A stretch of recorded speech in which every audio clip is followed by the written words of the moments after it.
broke my leg. I broke my leg. I broke my leg on Christmas Eve. I had to be operated on Christmas Day. Ruined Christmas and I ruined New Year's for everybody. All the plans went out the window.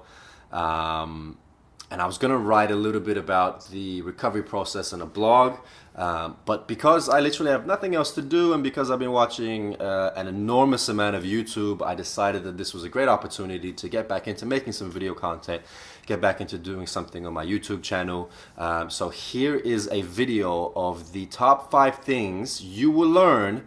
Well, I mean, hopefully you never break your leg, but if you do, knock on wood, here's the top 5 things you will learn when you break your leg. Firstly, and this is in no order, but firstly, at number 5, you will learn your pain limitations. I would love to sit here and tell you that this didn't hurt, but this hurt like a mother. This was the most pain. This is the first thing I've ever broken. Look, I've never had a cavity. I've never broken a bone, nothing. This is the first time I've ever broken anything, and it was so painful. I broke both the fib and the tib, so both the lower bones in my, both the bones in my lower leg.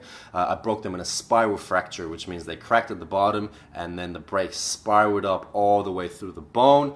I now have a 37 and a half, so 375 millimeter rod going through my bone, through my shin, with screws holding everything together. When it happened, my ankle, my foot dislocated. Somehow, off pure adrenaline and instinct, I managed to kind of pop that in at the scene of the accident and kind of drag myself away. But 100% most painful thing that I have ever gone through. The recovery process was excruciating as well. The hospital was fine. I had some issues. They had me on a ton of painkillers. I had some issues with the ketamine, a lot of hallucinations, some good, some bad. I think maybe that's a different video altogether. But the pain was managed in the hospital. What became really difficult was then coming home and having to move, pretty much. Everything from the hospital trip home, or everything from the trip home to everything that kind of I did here for the first couple of weeks was really painful. The pain's gotten a lot better now. Now it's more of a discomfort, and I just can't wait to get this cast off. But the first couple of weeks were definitely, I slept through the first week. I was on so many painkillers, I literally just slept through the first week. I was on Oxy and Endone and a bunch of other stuff. And yeah, so that's it. It's gonna hurt. It's not fun. But that kind of brings me to the next point, number 4. You are going to learn the limitations of your personal hygiene. And what I mean by that is, it hurts so much to get up and take a shower. Even with this shower chair that they gave me, just getting to the shower and sitting there with my leg dangling hurts so much. That I'm going to be honest with you, I don't think I had a shower for the first 2 weeks that I was home. I was getting sponge baths in the hospital and sponge baths when I got back. But you're really going to learn what you can put up with. As you can see, I haven't shaved. I haven't really done anything with my hair because I don't need to. I'm stuck in this apartment. I'm not going to work. And luckily, everybody that visits is understandable. But yeah, you're really going to learn how long you can, and I'm going to put this bluntly, how long you can put up with stinking before that the comfort outweighs the pain and you get up and go take a shower. Luckily now, as I said, it's a little bit better. I'm still, I got the cast on, so I have to put the garbage bag over it and sit in the shower chair and wash. But yeah, it's been testing. It's been some trying times. Number 3, man, crutches ain't easy. I thought I would be hobbling around on these crutches and everything would be fine. Firstly, you get so tired from from swinging yourself on the crutches. The pain is there. Your broken leg is, my broken leg was tense the whole time because I had to lift it off the ground. So you're getting quad pain from lifting the cast. The cast is heavy. The crutches aren't fun. They're wide. Getting through doorways is difficult. Getting upstairs, you pretty much have to hold on to a rail and one crutch and kind of hop up. It's not fun. I was getting blisters in my armpits because the edge of the crutch was rubbing constantly. They're not easy, and I can't wait to get rid of them. Luckily, this coming Monday, I'm getting the cast off and I'm getting a moon boot put on, which will hopefully mean that I can put some weight onto my foot slowly but surely, and then get into physio and get back on it, because I can't wait to be free of these crutches. Cannot wait. Number 2, you're going to learn very quickly who is and who isn't a real friend.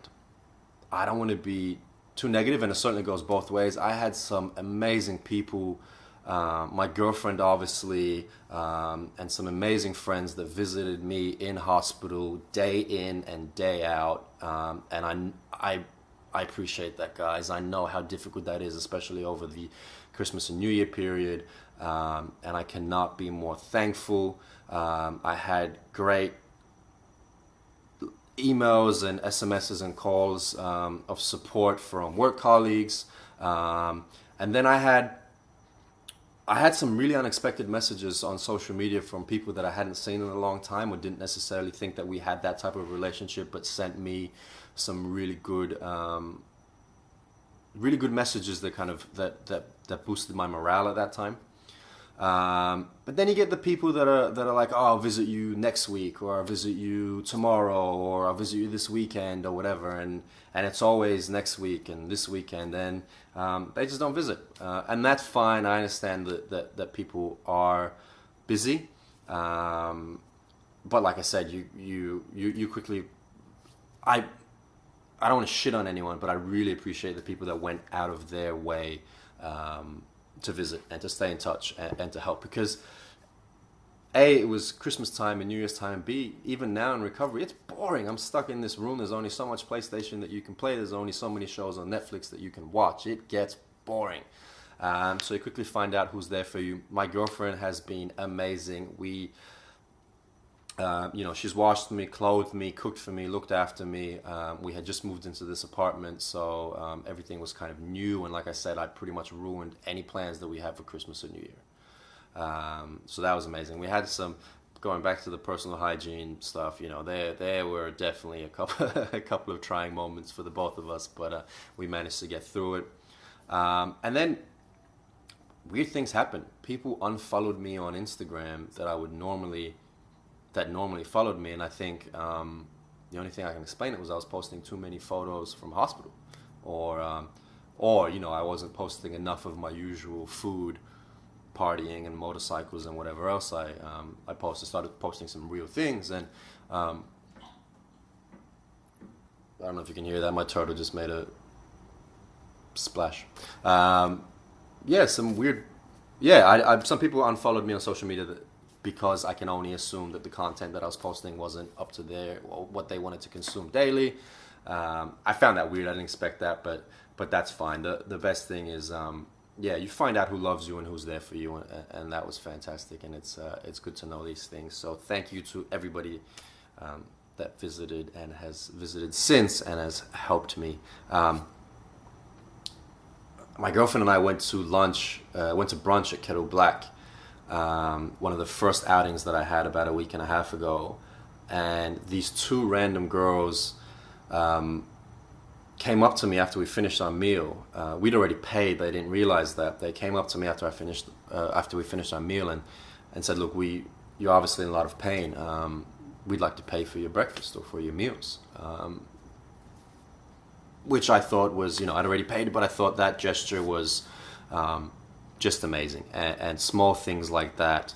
Or I had an Uber driver. I couldn't get to somewhere I needed to go. It was literally 300 meters from my house, but I couldn't walk there, and the Uber driver didn't put the fare on when he realized why. And things like that are, I think, are great. And the number one thing that you will learn, that I've learned, that I will leave you with if you find yourself in the same situation that I am. The number one thing that you will learn when you break a leg and you're stuck at home for 6 weeks, which I have been, is anything that you want. Use this as an opportunity to learn a programming language, to watch a bunch of conspiracy documentaries on YouTube, which is what I've been doing, to learn some history, which is some stuff that I've been reading. You will soak that up because you don't have all the other distractions of work around you. You don't have all those other stimulants around you. This is a great opportunity. If there's anything that you ever wanted to learn, obviously it's not going to be anything physical, but if there's anything that you've wanted to watch or read and really soak up, this is the perfect time to do it, and a great way to stay productive through this period, which will otherwise be a huge pain in the ass, or in my case, a huge pain in the leg. So with that, I will leave you. I've got about, like I said, I'm getting this cast off, and then I get a moon boot on, which means I will have a little bit more mobility. And then I've got that will be on for 6 weeks, and then I've got physio and rehabilitation and being able to walk on it, and getting the muscles working again and that type of stuff. Not that I did anything to the muscles, but my right leg, the broken one, is so much smaller than my left one now. It is unbelievable. So yeah, fun times ahead. If you're watching this and you're at the start of it and you don't know how you're going to get through it, you will get through it. It's not that bad. Look at the bright side. Look at the positives. Look at the silver lining. And I will catch you hopefully in another video, because I do plan on being more active on YouTube now. So subscribe, like, share, post a comment. Hopefully next video I'll have shaved, done my hair, something. Catch you then. Thank you.